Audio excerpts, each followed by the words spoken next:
여러분 안녕하세요. 김정은의 경제TV. 오늘은 세계 각국이 트럼프의 위협에 대해서 어떻게 대응을 해왔는지 그 대응 방식에 대해서 말씀드리려고 합니다. 먼저 트럼프 대통령의 기세가 상당히 꺾였다, 이 말씀부터 드리는 것이 좋겠어요.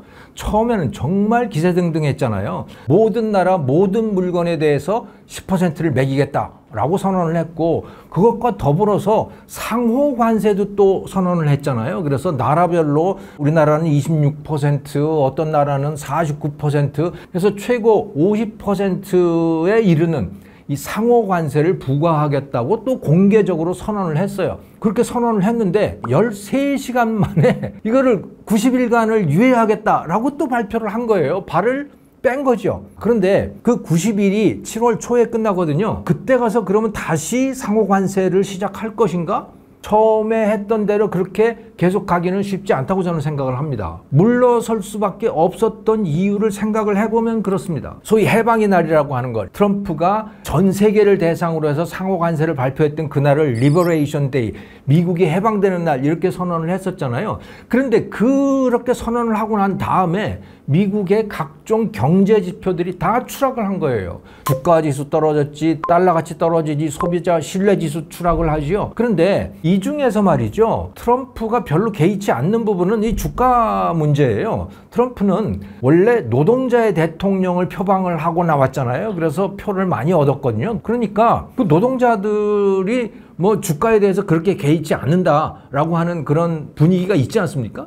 그러니까 주가 같은 거 떨어져도 뭐 상관없어, 이런 입장을 보이고 있어요, 트럼프는. 그리고 본인도 주식은 그렇게 많이 가지고 있지 않다라고들 또 알려져 있기도 하고요. 트럼프를 가장 당황하게 만든 거, 그거 뭐냐? 미국 국채 가격이 떨어지는 겁니다. 국채 가격이 떨어진다는 거는 국채 금리가 높아진다는 것을 뜻하는 거거든요. 이건 두 가지는 서로 반대로 움직이게 돼 있습니다. 왜냐하면 채권이라고 하는 거는 정해진 기간 후에 일정 금액을 돌려받는 금융상품이잖아요. 돌려받는 금액이 딱 정해져 있는 거죠. 그러니까 싼 값에 그 국채를 사게 되면 나중에 받는 금액은 똑같으니까 그 수익률이 높아지는 거예요. 그러니까 가격이 떨어지면 수익률은 높아지는 거고, 가격이 올라가면 수익률은 낮아지는 거죠. 그러니까 국채의 금리라고 하는 것과 가격은 서로 반대로 움직이게 돼 있습니다. 그런데 말이죠, 4월 2일 그 리버레이션 데이 이후에 미국 국채 금리가 어떻게 됐느냐? 엄청나게 올라갔어요. 예를 들어 10년물 채권 같은 경우에 4월 4일 날 보면 3.9%에서 5월 23일 현재 4.6%까지 올라간 거예요. 그러니까 거의 한 0.7%가 올랐잖아요. 이것은 국채의 시장 가격으로 보면 한 4% 이상이 하락을 한 겁니다. 그런데 이것은요, 미국 국민에게, 그리고 트럼프 자신에게 엄청난 손실인 거예요, 이게. 왜냐하면 일단 미국 국민부터 놓고 보면 미국 국채의 잔고가 36조 달러입니다. 2024년 기준으로 해서 미국의 GDP 그 금액이 29조 달러거든요. 그러니까 그것보다 훨씬 더 커요. 124%에 달합니다, 국가 부채의 규모가. 근데 이게 매년 상환 물량이 있지 않습니까? 그런데 거기다가 트럼프가 감세 정책까지 지금 피고 있지 않습니까? 그러니까 미국 정부 수입이 감소하게 되어 있어요. 그런데 건방 정부의 지출은 계속 유지를 해야 되니까 어떻게 하겠습니까? 그러면 빚이 늘어나게 돼 있잖아요. 그래서 매년 국채를 계속해서 발행을 하고 그 발행 물량을 늘려야 돼요. 2025년의 경우에 10조 달러 정도를 발행을 해야 된답니다. 10조 달러를 발행을 하는데 거기서 국채 금리가 0.1%만 올라도 1,000억 달러를 더 부담을 해야 되는 거예요, 금리 부담이. 그런데 3.9%에서 4.6%까지 0.7%가 올랐잖아요. 그 부담이 얼마입니까? 연간 7천억 달러에 달하는 거예요. 어마어마한 금액입니다. 그런데 미국의 무역 적자가 얼마냐면 연간 9천억 달러예요. 그걸 줄이겠다는 거 아닙니까? 그래서 정책을 폈는데 금리 부담이 7천억 달러가 늘어나는 거예요. 그러니까 미국 국민들의 입장에서도 보면, 야, 이거 황당한데? 이렇게 가다가는 점점 더 빚이 늘어나게 생겼잖아, 이런 계산이 생길 수밖에 없지 않습니까? 그건 트럼프한테도 굉장히 부담이 되는 거죠.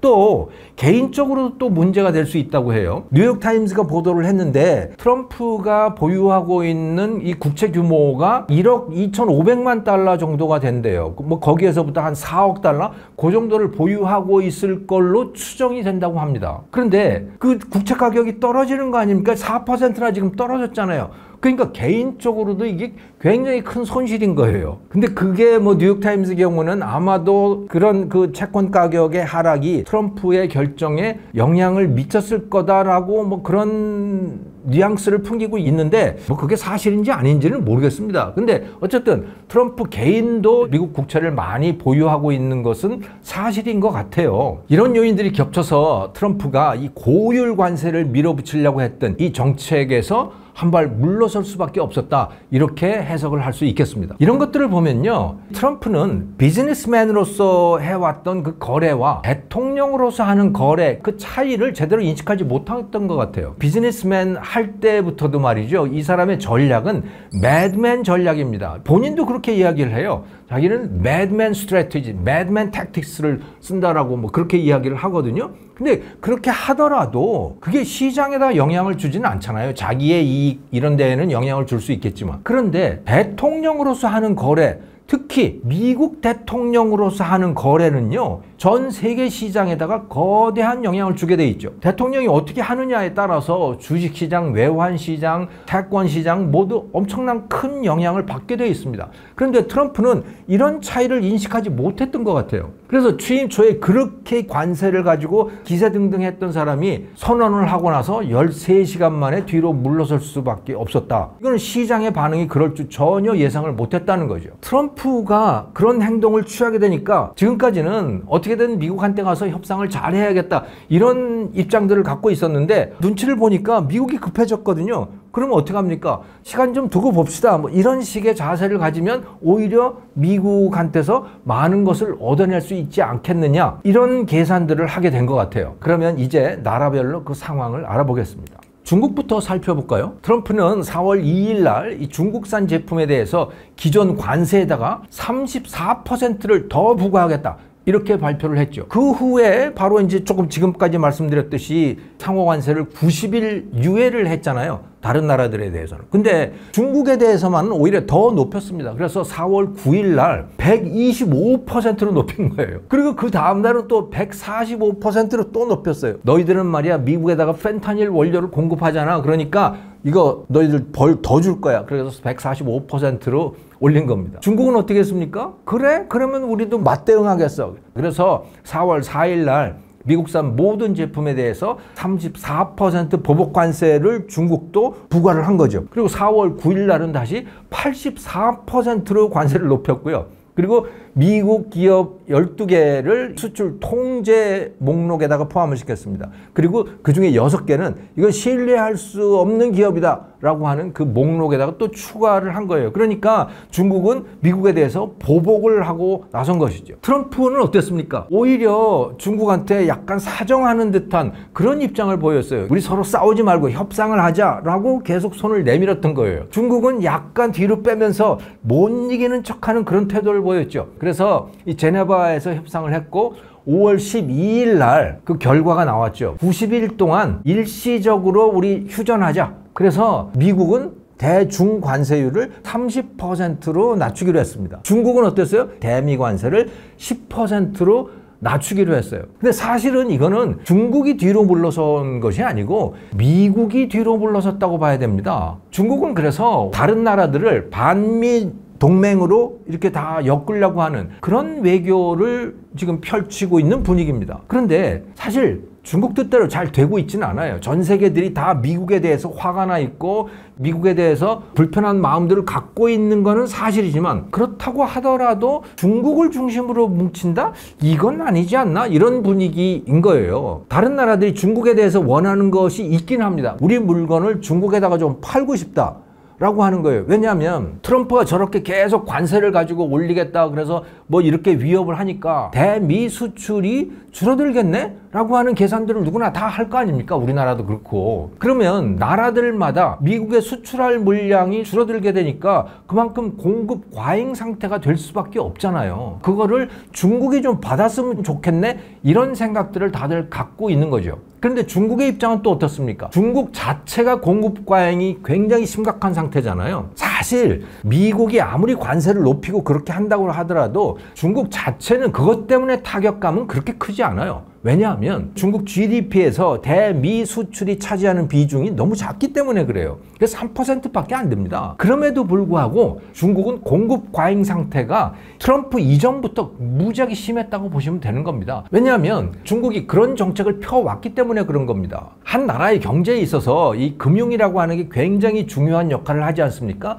그 은행들이 어디로 자금 공급을 하는가에 따라서 어떤 산업이 크거나 또는 뭐 소비가 줄어들거나 뭐 이렇게 할 수가 있는 거잖아요. 그러니까 보통 나라들은 은행이 자금을 공급할 때 물건이 팔리는 쪽으로 자금이 가게 돼 있잖아요. 자본주의 경제가 그렇게 돌아갑니다. 근데 중국은 그렇지 않아요. 중국의 은행들은 국영은행이고요. 다 공산당의 지시를 따르게 돼 있는 거죠. 그런데 이 공산당의 방침은 뭐냐? 소비가 경제를 끌고 가도록 하는 걸 이걸 원치 않는 거예요. 이건 기본적으로 칼 마크스부터 별로 원치 않았던 것이고 공산당은 기본적으로 그런 거죠. 그런데 생산은 열심히 해요. 중국에서 소위 신질 생산력이라고 하는 거 그쪽으로 돈이 가는 겁니다. 그런데 소비로는 돈이 안 가요. 그럼 생산은 많이 되는데 소비는 극도로 위축됩니다. 그러면 물건이 남잖아요. 과잉 생산일 수밖에 없지 않습니까? 그러니까 덤핑 수출을 할 수밖에 없는 구조인 겁니다. 이렇게 되니까 중국에다가 수출을 좀 하고 싶은데 오히려 중국하고 뭔가를 하다 보면 중국 제품으로 오히려 덤핑을 당하게 되는 그런 상황이 되지 않겠어요. 그러니까 이 많은 나라들이 미국의 반감을 가지게 되면서도 또 한편으로는 중국하고는 선뜻 손을 잡지 못하는 이런 상황이 되어 있는 겁니다. 그럼 다른 나라는 어떠냐? 중국하고 180도 다른 입장을 취했던 나라가 바로 영국입니다. 아주 유화적으로 나갔죠. 스타머 총리가 백악관을 먼저 찾아가서 손을 내밀었습니다. 미국산 쇠고기, 또 미국산 에탄올, 그리고 미국의 그 유전자 변형 농산물들 이런 거 영국으로 많이 수입하겠다. 그리고 미국의 보험사, 또 미국의 의료산업 이런 데들이 영국으로 쉽게 들어올 수 있도록 문턱을 낮춰줄게. 이렇게 먼저 제안을 한 거예요. 트럼프 입장에서는 그거 좋은 조건이네. 좋은 제안이야. 그러면서 미국도 그러면 영국한테는 관세를 좀 낮춰줄게. 이렇게 제안을 한 거예요. 그러니까 트럼프가 아주 좋아하는 거예요. 영국은 먼저 자세를 낮추고 실리를 취한 거다. 이렇게 볼 수 있는 거죠. 자, 그럼 유럽은 어떤가? 유럽연합 EU. 여기에 대해서 트럼프 20% 관세를 발표를 했잖아요. 그런데 EU는 아주 강경한 입장을 취했습니다. EU 집행위원장이 트럼프 관세 이거 절대로 정당화할 수 없다. 매우 파괴적이다 이거. 너 이렇게 나가면 EU도 보복관세로 대응하겠다. 그래서 보복관세 조치를 이미 다 준비를 해놨어요. 그런데 13시간 만에 트럼프가 그 상호관세를 90일간 유예를 했잖아요. 그러면서 이제 EU도 그러면 뭐 우리도 보복관세 일단 유보할게. 이렇게 해놓은 상태입니다만은 굉장히 강력하게 보복하겠다라고 하는 공식적인 입장을 분명히 밝혀놓고 있는 상태입니다. 그런데 사실 EU 안에서도요, 이 회원국들마다 사정이 좀 다릅니다. 이 독일하고 프랑스, EU에서 이제 가장 중요한 멤버들이잖아요. 독일, 프랑스는 아주 강경한 입장이에요. 미국 저런 식으로 하면 말이야, 우리 가만히 안 있겠어 라고 하는 그런 입장입니다. 그런데 이탈리아 같은 나라는요, 좀 사정이 달라요. 이 나라는 굳이 그렇게까지 할 필요 뭐 있나? 트럼프하고 같이 좀 뭐 악수도 하고 서로 웃고 그러면서 좀 좋은 거 좋다 이런 식으로 가는 게 좋지 않겠어? 이런 입장을 가지고 있는 거죠, 이탈리아는. 그래서 그 안에서도 사정이 좀 복잡합니다. 하지만 전체 그 집행위원회의 공식적인 입장은 매우 강경하다 이렇게 볼 수 있습니다. 일본 같은 경우에 아주 유화적이죠. 사실은 뭐 먼저 트럼프한테 가서 엎드렸어요. 영국보다도 사실은 더 저자세를 취했습니다. 트럼프 취임했던 날이 1월 20일이잖아요. 그런데 이시바 총리가 백악관을 차지한 게 2월 6일이에요. 그러고 나서 이제 회담이 끝났잖아요. 트럼프와 회담이 끝나고 난 다음에 기자들이 이시바 총리한테 질문을 했어요.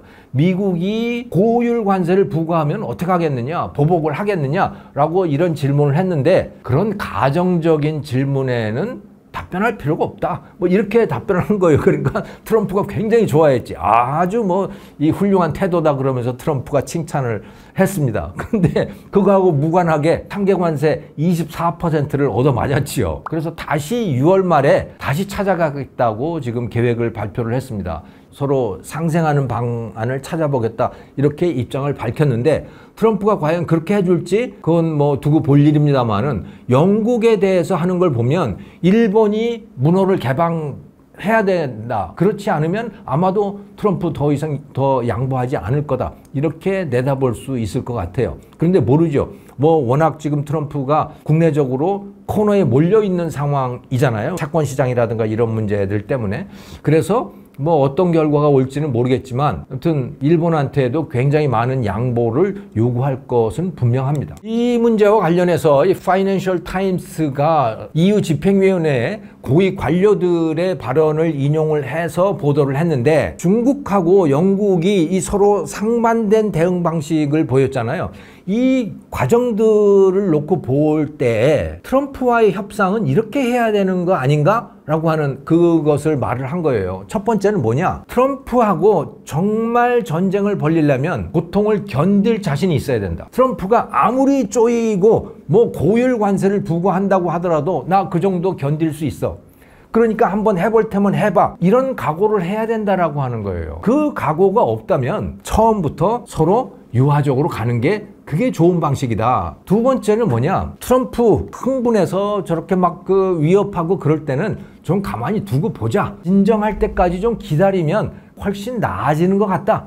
라고 하는 그게 두 번째의 제안이고요. 세 번째, 협상은 서두르지 마라. 협상을 서두르면 서두를수록 더 나쁜 결과를 얻을 가능성이 크다. 이렇게 이제 파이낸셜 타임스가 보도를 했더라고요. 자, 우리나라 새 정부 어떻게 할지 두고 봐야겠죠. 근데 지난 5월 18일 날 중앙선관위 주최로 했던 TV 토론회에서 각 후보들이 이 문제에 대한 입장을 밝혔는데요. 이재명 후보 뭐 서두를 거 없다. 돌아가는 거 사정을 보면서 진행을 하겠다. 이런 입장을 밝혔어요. 김문수 후보는 트럼프 대통령하고 나하고는 좀 신뢰관계가 형성돼 있다. 그러니까 내가 당선되면 바로 한미 정상회담을 추진을 하고 7월 8일 상호관세 유예가 종료되기 전에 협상을 끝내겠다. 이런 입장을 밝혔습니다. 그러니까 서둘러서 하겠다 이런 입장인 거고요. 이 김문수 후보는. 또 이준석 후보 한미 양국은 단순한 교역국이 아니고 안보가 같이 엮여 있는 나라다. 그러니까 이 한미동맹을 유지하는 쪽으로 해야 된다. 이런 말을 했고 권영국 민주노동당 후보는 트럼프 정부의 약탈적 통상에 대해서 굴복하지 않겠다. 굉장히 강한 반감을 드러냈거든요. 실제로 누가 될지 또 그 말 한 대로 될지는 뭐 누구도 알 수 없는 상황입니다. 두고 볼 수밖에 없는 거죠. 김정은의 경제TV 오늘은 여기서 마치고요. 다음 영상에서는 안보와 영토 문제로 미국의 위협을 받고 있는 나라들 그 대응 방식에 대해서 말씀을 드리겠습니다. 오늘은 관세에 대한 대응 방식을 말씀드린 것입니다. 시청해 주셔서 감사합니다.